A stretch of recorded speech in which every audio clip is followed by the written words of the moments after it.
हामीलाई धेरै लामो बोल्ने समय छैन भन्ने कुरा शङ्करजीले मलाई भन्नुभयो। फेरि यत्रो भेला सधैँ गरिराख्न पनि सकिँदैन, देशभरिबाट साथीहरू आउनु भएको छ, थोरै स्थितिको बारेमा राम्रैसँग राखिदिनु पर्यो भन्ने कुरा पनि फेरि शङ्करजीले मलाई भनिराख्नु भएको छ। म थोरै दुविधामा छु, किनभने 3 बजे एउटा कार्यक्रममा चाहिँ पेरिस डाँडा पुग्नै पर्ने छ।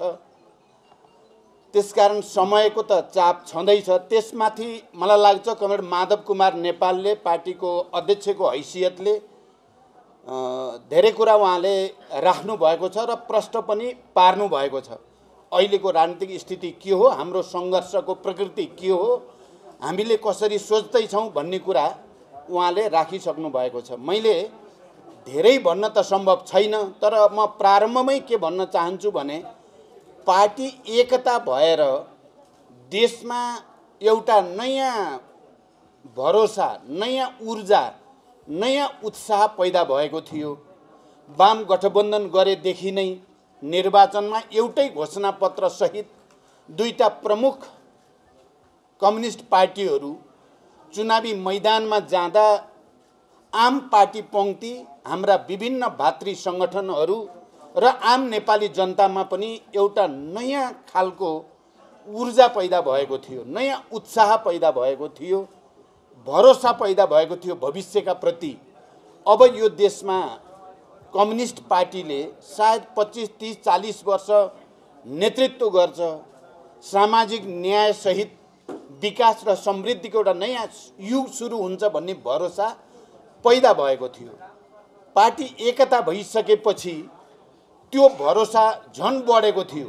चुनावको बेलामा जनताले जो अनुमोदन गरेको थियो गठबन्धनलाई, घोषणापत्रलाई र पार्टी एकताको सङ्कल्पलाई, त्यो सङ्कल्प अनुसार नै पार्टी एकता सम्पन्न गरिएपछि झन भरोसा बढेको थियो। मलाई लाग्छ तपाईँ सबै शिक्षक साथीहरूलाई यो कुरा राम्रोसँग थाहा छ। तर दुर्भाग्य हामीले 3 महिनाभित्र सक्ने भनेको पार्टी एकताको प्रक्रिया 3 वर्ष हुँदा पनि सकिएन। 2 वर्षमा सम्पन्न गर्ने भनेको महाधिवेशनको त छेउटुप्पो नै फेला पारिएन। कता हो कता, बरु 3 वर्ष पुग्दा नपुग्दै पार्टी विभाजित भयो। यो एउटा दुर्भाग्यपूर्ण स्थितिको सामना हामीले अहिले गर्नु परेको छ। बाध्यतापूर्वक हामीले चाहँदै नचाहेको, सोच्दै नसोचेको कुराको सामना अहिले गर्नु परेको छ। र त्यो परिस्थितिमा तपाईँ एकीकृत अखिल नेपाल शिक्षक सङ्गठनको यो राष्ट्रिय परिषदको बैठक बस्दै हुनुहुन्छ। त्यसकारण मेरो विचारमा यो बैठक सामान्य अवस्थामा बसेको एउटा औपचारिक र सामान्य बैठक होइन। यो असाधारण देशको राजनीतिक परिस्थितिमा बोलाइएको असाधारण प्रकृतिकै राष्ट्रिय परिषदको बैठक हो। तपाईँ देशभरिका शिक्षक मोर्चामा कार्यरत अगुवा नेता कार्यकर्ताहरूको यो जमघट हो भन्ने मैले बुझेको छु। राष्ट्रिय परिषद भनेपछि स्वतः नै अगुवाहरूकै यो जमघटको रूपमा पनि रहेको छ। त्यसकारण म पार्टीको तर्फबाट तपाईहरुले उचित समय अवधिमा ठिक समय रोजेर यो महत्त्वपूर्ण बैठकको आयोजना गर्नुभएको छ र यो बैठकबाट केही महत्त्वपूर्ण निर्णय र सङ्कल्प सहित देशमा देखा परेको राजनीतिक सङ्कट समाधानमा योगदान पुर्याउन तपाईहरुको भूमिका रहन्छ भन्ने म विश्वास व्यक्त गर्न चाहन्छु र तपाईहरुको यो परिषदको बैठकको पूर्ण सफलताको लागि शुभकामना भन्न चाहन्छु।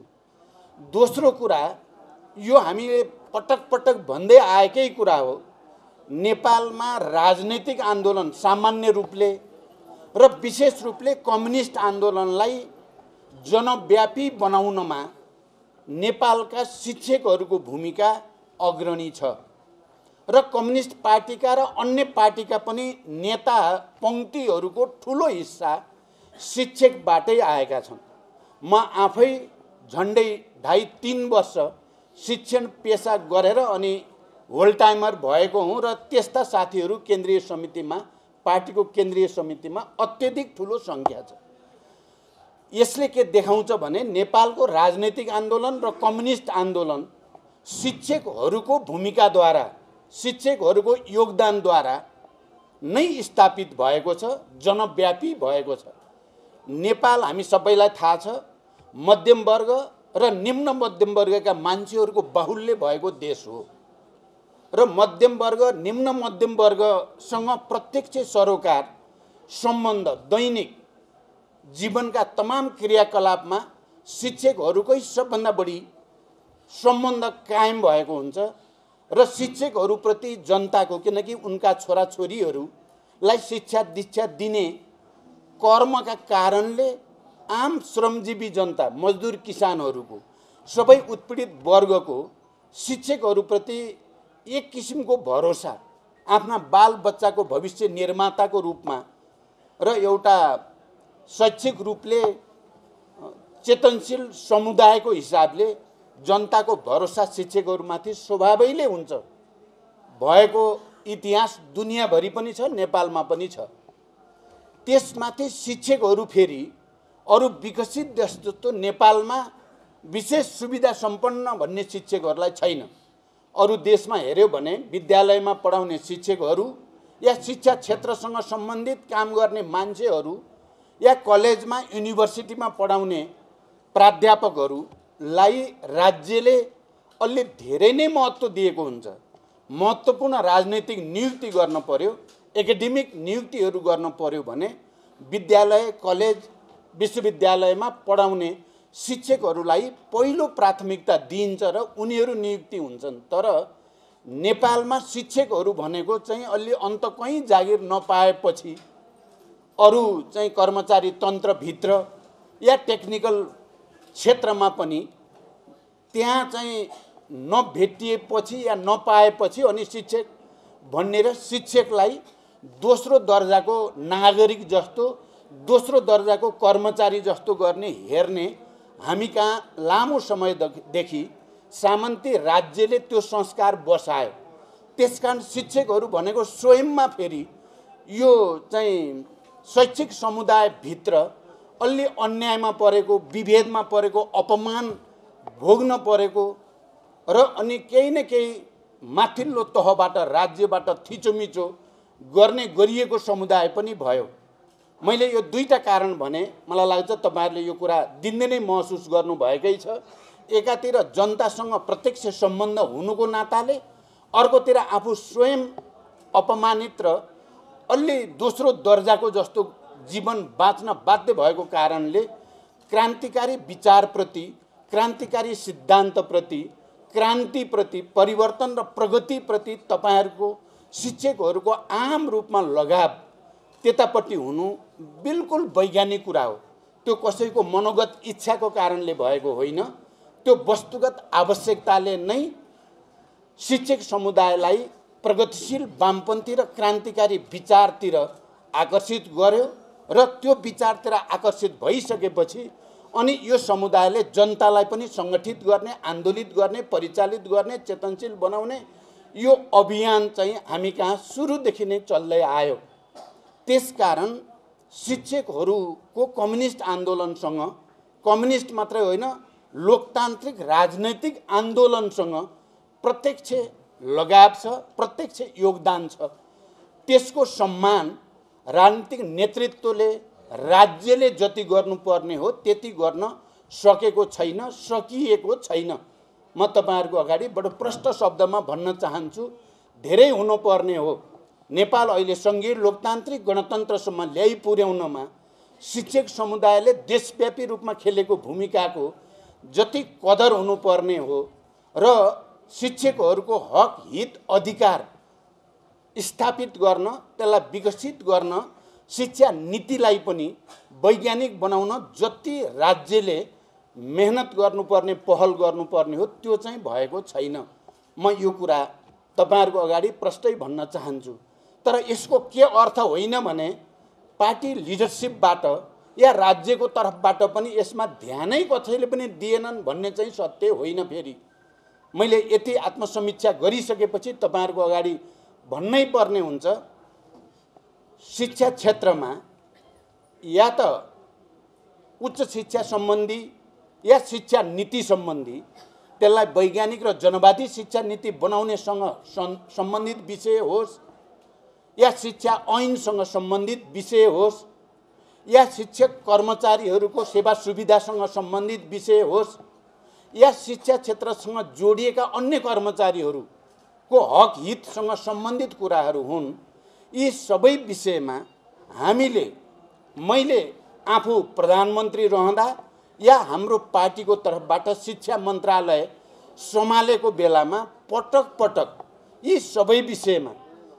युद्धपीडित शिक्षकहरूलाई पुनर्बहाली गर्ने, उनीहरूको हक अधिकार स्थापित गर्ने विषय होस् या ऐन बनाउने विषय होस् या उच्च शिक्षा आयोगसँग सम्बन्धित विषय होस् या राहत शिक्षकसँग सम्बन्धित विषय होस् या अनुदान शिक्षकसँग सम्बन्धित विषय होस्, श्रम ऐनमा व्यवस्था गरे अनुसार पनि सेवा सुविधा नपाउने शिक्षा क्षेत्रमा काम गर्ने हजारौं कर्मचारीहरू छन्।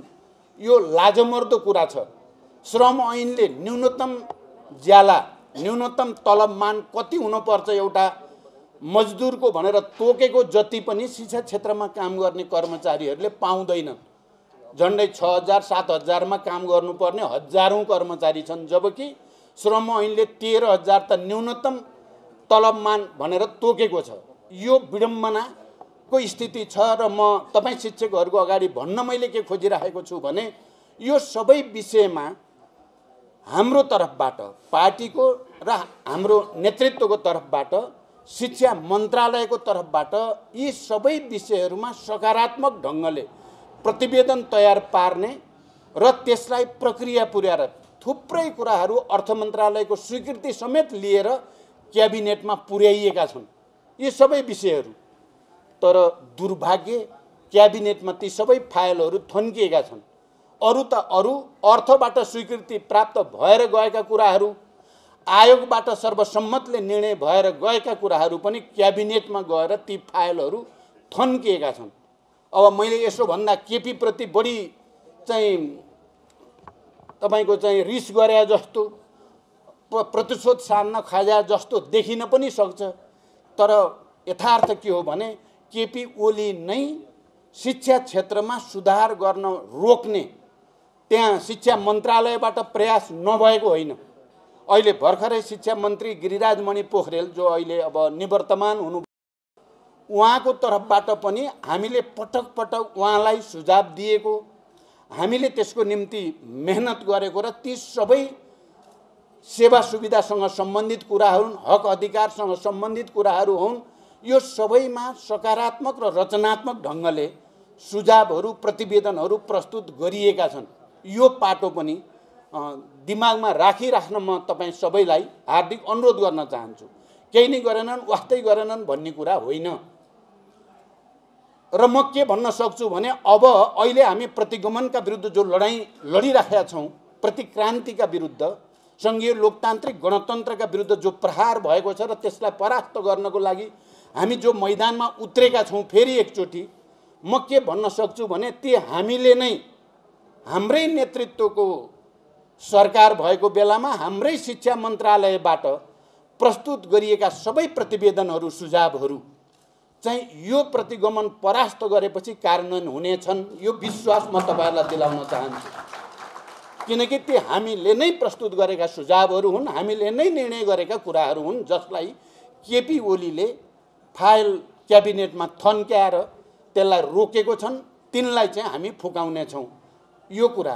दोस्रो कुरा, तपाईहरुले यहाँ उठाउनु भएको शिक्षक संगठन, एकीकृत अखिल नेपाल शिक्षक संगठन, मलाई राम्रोसँग थाहा छ शिक्षक संगठन सम्बन्धी। मैले पटक पटक हिजो युद्धको क्रममा, युद्धको तयारीको क्रममा पनि, जनयुद्धको 10 वर्षको क्रममा पनि, जनआन्दोलनको 19 दिने ऐतिहासिक जनआन्दोलनको क्रममा पनि, विस्तृत शान्ति सम्झौता र अनि संविधान सभाको निर्वाचन प्रक्रियासँग पनि म तपाईँ शिक्षक साथीहरू, तपाईँ शिक्षक संगठनका पदाधिकारी र शिक्षक मोर्चामा क्रियाशील साथीहरूसँग मेरो लगातार अन्तर्क्रिया छ।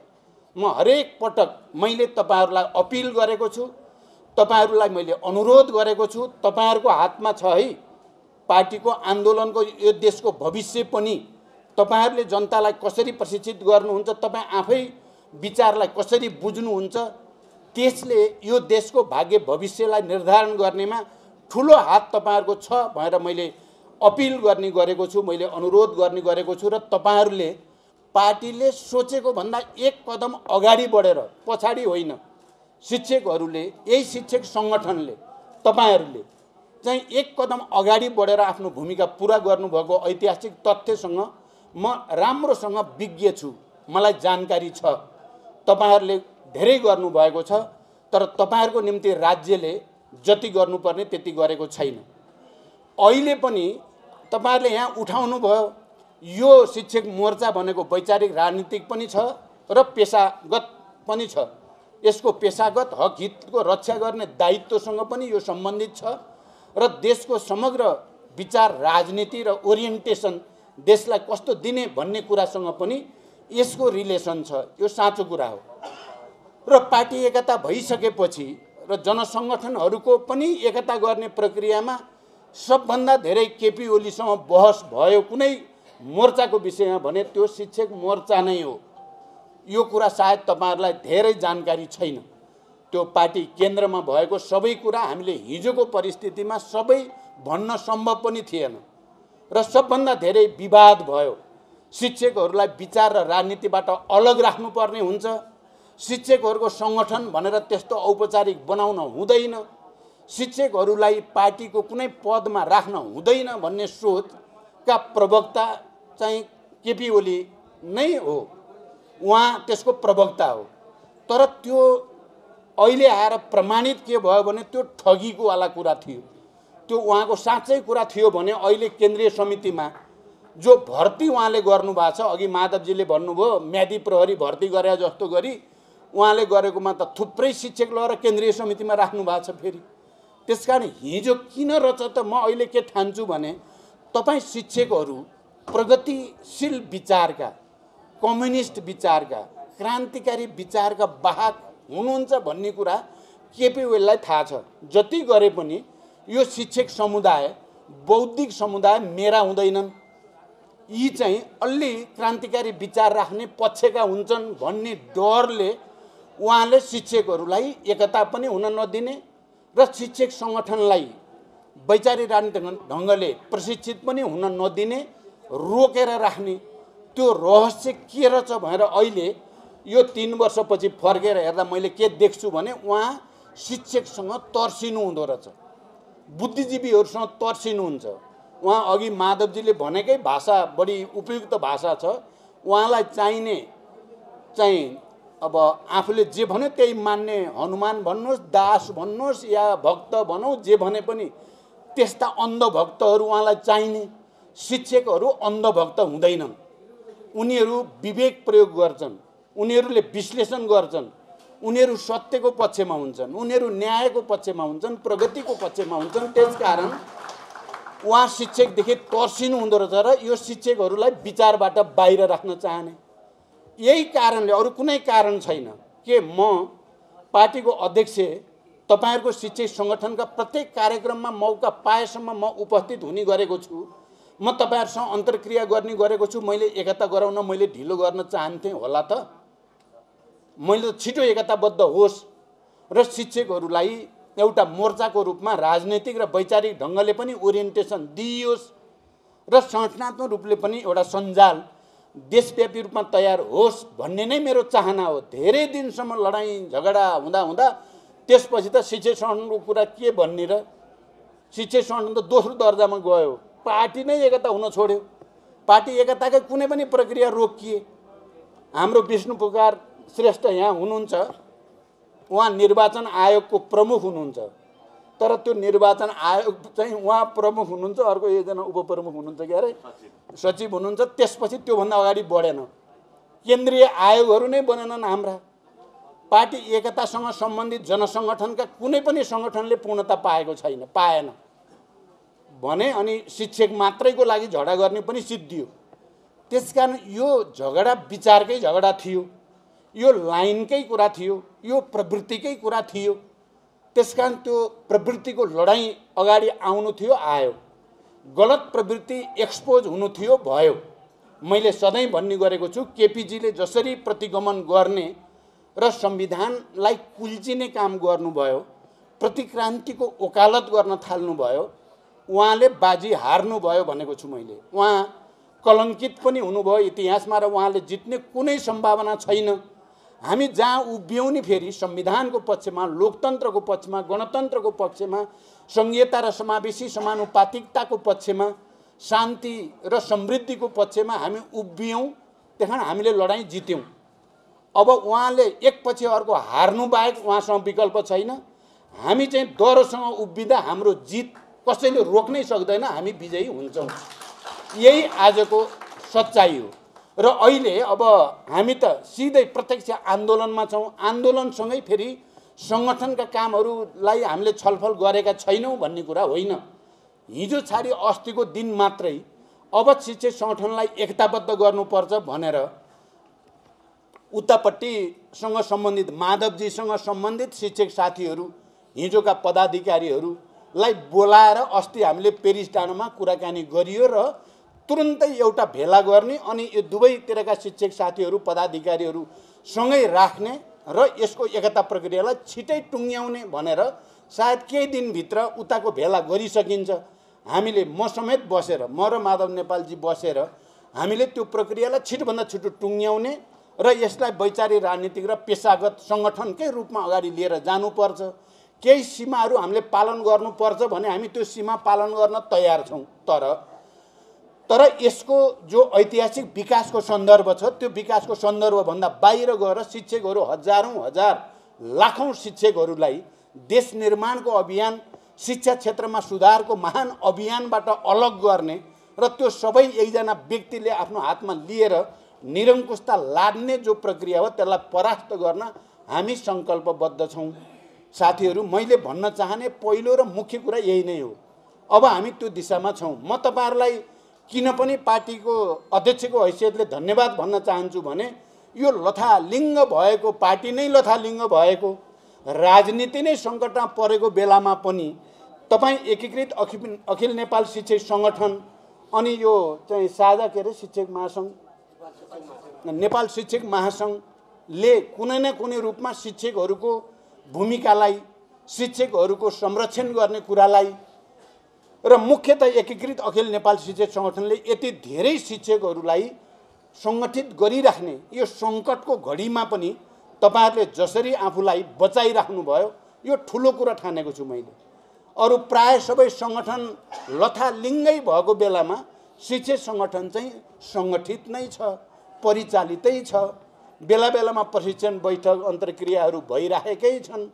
अहिले पनि यो राष्ट्रिय परिषदको बैठक भइराखेको छ भन्दा मलाई गर्वको महसुस भएको छ तपाईँहरूप्रति। म तपाईँहरूलाई सम्मान भन्न चाहन्छु र तपाईँहरूप्रति गर्व व्यक्त गर्न चाहन्छु। साँच्चै तपाईँहरूलाई देख्दा हामी चाहिँ फेरि पनि यो राजनीतिक आन्दोलनको जटिलता जुन छ र जो चुनौतीको हामीले सामना गरेका छौँ त्यसमा हामी विजयी हुन्छौँ भन्ने एउटा नयाँ ऊर्जा र शक्ति तपाईँहरूले दिइराखेको र यो मेसेज देशभरि जान्छ। माधवजीले अघि ठिकै भन्नुभयो, यो यतिको विशाल उपस्थिति उहाँले जो भन्नुभयो मुक्त कण्ठले र हामी एकता गरिन्छ भनेर जे प्रतिबद्धता व्यक्त गर्नुभएको छ र म आफै लागेको छु। अब झन् यसलाई एकीकृत, साँचो अर्थमा एकीकृत गरिसकेपछि यो सङ्गठन देशको जनसङ्गठनहरूमध्ये, ट्रेड युनियनमध्ये सबभन्दा शक्तिशाली ट्रेड युनियन हुनेछ, सङ्गठन हुनेछ र यसले देशको राजनीतिमा कहीँ कतै कसैले बदमासी गर्न खोज्यो भने त्यसका विरुद्ध खबरदारी गर्ने एउटा यस्तो अजय शक्ति यो बन्नेछ भन्ने विश्वास पनि म व्यक्त गर्न चाहन्छु। कारण तपाईँहरूले बिल्कुल हिम्मत हार्नुपर्ने कुरा छैन। तपाईँहरूले आफैभित्र एउटा नयाँ उत्साह भनौँ, नयाँ ऊर्जासहित अगाडि बढ्ने आवश्यकता छ। अहिले जस्तो स्थिति छ हाम्रो लडाईँ भएको विचार र राजनीतिमै हो। केपीसँग परेको भनेको अन्त कहिले के भन्छ प्रधानमन्त्रीको निम्ति झगडा हो कि कुर्सीको निम्ति लुछाचुडी हो कि भन्ने गर्छन्। यो प्रचार केपी र केपी गुटका मान्छेले गर्ने गरेकै प्रचार हो। यो प्रचार प्रतिक्रियावादी र अवसरवादीहरूले गर्ने गरेको प्रचार हो। हामी पदको निम्ति होइन, हामी विचारको निम्ति, सिद्धान्तको निम्ति, सिस्टमको निम्ति, प्रणालीको निम्ति हाम्रो लडाईँ हो। सुरुदेखि परेको केमा हो त? किनभने पार्टी भनेको, आन्दोलन भनेको एउटा त विचारद्वारा निर्देशित हुन्छ, निश्चित विचार र राजनीतिक कार्यदिशाद्वारा निर्देशित हुन्छ पार्टी। हामीसँग अहिले त्यो निश्चित विचार र राजनीतिक कार्यदिशा भनेको चाहिँ राजनीतिक प्रतिवेदन हो। राजनीतिक प्रतिवेदन नै यति बेला पार्टीलाई एकीकृत गर्ने, पार्टीको राजनीतिक सोचलाई दिशानिर्देश गर्ने एकमात्र दस्तावेज हाम्रो राजनीतिक प्रतिवेदन हो। तर त्यो राजनीतिक प्रतिवेदनमा मार्क्सवाद लेनिनवादको बारेमा, पार्टीको तात्कालिक राजनीतिक कार्यदिशा समाजवाद उन्मुख जनताको जनवादको बारेमा, अनि हिजोको एमालेको बहुदलीय जनवाद, जनताको बहुदलीय जनवाद र मदन भण्डारीको भूमिकाको बारेमा, अनि हिजोको जनयुद्ध, माओवादी जनयुद्ध र माओवादी आन्दोलन र प्रचण्डको भूमिकाको बारेमा राजनीतिक प्रतिवेदनमा बडो प्रष्टसँगै लेखिएको छ र आउने महाधिवेशन हामी कसरी जाने भन्ने कुरा पनि लेखिएको छ। ठिक त्यही राजनीतिक विचार र कार्यदिशामाथि नै केपीले पार्टी एकता भएदेखि नै प्रहार गरेपछि हाम्रो सङ्घर्षको सुरुवात त्यही बिन्दुबाट भएको हो। यसमा दुविधामा पर्नुपर्ने, के होला भन्नुपर्ने केही कारण छैन। मैले त पार्टी एकता बचाउन, त्यो राजनीतिक प्रतिवेदन र हाम्रो विधानमा गरिएको व्यवस्थालाई बचाउनको लागि त बरु पद छोड्दै हिँडे हो मैले त। तपाईहरुले यो देख्नु, प्रधानमन्त्री नै बरु चाहिँ 5 वर्ष खानुहोस् बराबरी भए पनि म छोडिदिन्छु, मलाई पार्टी चलाउन दिए पुग्छ भन्ने मान्छे हो म चाहिँ। म पार्टीमा दुःख गर्छु देशभरि भन्दा पनि सुख नपाएको मान्छे हो नि म। अनि पदको निम्ति झगडा गरेको भन्ने त यो आन्दोलनलाई, हाम्रो विचारलाई, हाम्रो सङ्गठनलाई बदनाम गर्ने नियोजित षड्यन्त्रको द्योतक हो। यो कुरा तपाईँ शिक्षक साथीहरूले बुझ्न जरुरी छ र बुझाउन पनि जरुरी छ, अरूलाई बुझाउन पनि जरुरी छ। किनकि यो प्रतिक्रान्ति गर्नको लागि क्रान्तिकारी विचारलाई भुत्ते बनाइदिने, क्रान्तिकारी विचारलाई निस्तेज गरिदिने, क्रान्तिकारी नेतृत्वलाई कसरी सकिन्छ बदनाम गरिदिने, जति धेरै बदनाम गर्न सक्यो क्रान्तिकारी नेतृत्वलाई त्यति प्रतिक्रान्तिको आधार बन्दै जान्छ। त्यसो भएर यो कुरामा देशभित्र र बाहिरका सबै सामन्ती तत्त्वहरू, प्रतिक्रियावादी दलालहरू सबै यसमा सचेत छन् र हाम्रो वर्गले, हाम्रा विचारका पक्षपोषकहरूले यो सच्चाइलाई बुझ्न सकिएन भने त हामीले हार्छौँ लडाईँ, हामीले हार्ने खतरा पैदा हुन्छ। त्यसकारण यो पदको लडाईँ पनि होइन, यो व्यक्तिगत कुर्सीको छिनाझप्तीको कुरा पनि होइन, यो विचार सिद्धान्त आदर्श निष्ठाको कुरा हो, यो अग्रगमन र प्रतिगमनको लडाईँको कुरा हो। यो कुरा नै अहिले मैले भन्ने गरेको छु। हामीलाई खुसी छ। हामीलाई खुसी के छ भने हामी जनताको पक्षमा गयौँ, हामी राष्ट्रको पक्षमा गयौँ, हामी लोकतन्त्रको पक्षमा गयौँ, हामी संहिताको र समावेशिताको पक्षमा गयौँ, हामी जनतासँग जोडियौँ। त्यसकारण हामीलाई गर्व छ, सडकमा हामीलाई गर्व छ। केपी जनताबाट टाढा गए, लोकतन्त्रबाट टाढा गए, गणतन्त्रबाट टाढा गए, संहिताबाट टाढा गए र अनि संविधानलाई घात गर्ने चाहिँ कुत्सित मनसातिर गए। त्यसकारण उनले हारे। अहिलेको लडाईँ यही नै हो। यो दुविधा बनाउन जो खोजेका छन्, भ्रम छर्न खोजेका छन्, त्यसलाई तपाईहरू सबैले सङ्गठित रूपमा चिर्न भूमिका खेल्नुपर्छ भन्ने म ठान्छु। र हामी के देख्छौँ भने, हुन त यो शान्ति प्रक्रियामा हामी आउँदा एक थरी मानिसहरूलाई त मन परेको थिएन, शान्ति सम्झौतै मन परेको थिएन, उनीहरू नहोस् भन्ने चाहेका थिए। देशभित्रका सामन्ती तत्त्वहरू पनि, विदेशी प्रतिक्रियावादी मध्ये पनि, मैले अहिले नाम लिन परेन, तपाईहरूले बुझ्नुभएकै छ। तर हाम्रो जनताको तागत यदि बलियो भयो कि त्यसलाई सकेनन् ठेक्न, रोक्न सकेनन्। हामी विजयी भयौँ। शान्ति सम्झौता भयो, संविधान सभा भयो, सङ्घीय लोकतान्त्रिक गणतन्त्र भयो, चुनाव भयो, आदि इत्यादि धेरै चिज भयो। तर प्रत्येक पटक जनताको तागतलाई चुनौती दिन प्रतिक्रियावादले नखोजेका चाहिँ होइनन्। संविधान बनाउने बेलामा दुई पटक संविधान सभाको चुनाव गर्नुपर्ने बाध्यता हामीलाई आइलाग्यो।